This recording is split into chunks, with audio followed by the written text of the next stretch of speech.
And here's how to access iCloud messages.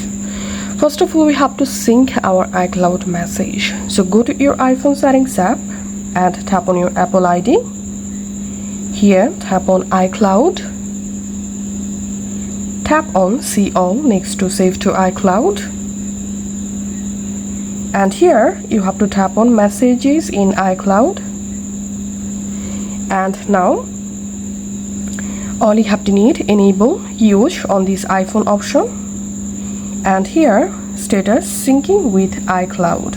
So all you have to need to back up all of your iCloud messages in your iPhone, just tap on Sync Now, and this will upload all of your iPhone messages to your iCloud, and this will download all of your iCloud messages in your iPhone.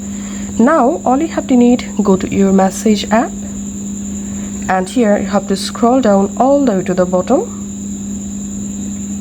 and here we can see syncing with iCloud. Now all of your messages will be sync in your iCloud, and all of your iCloud messages will sync in this message app. Thanks for watching.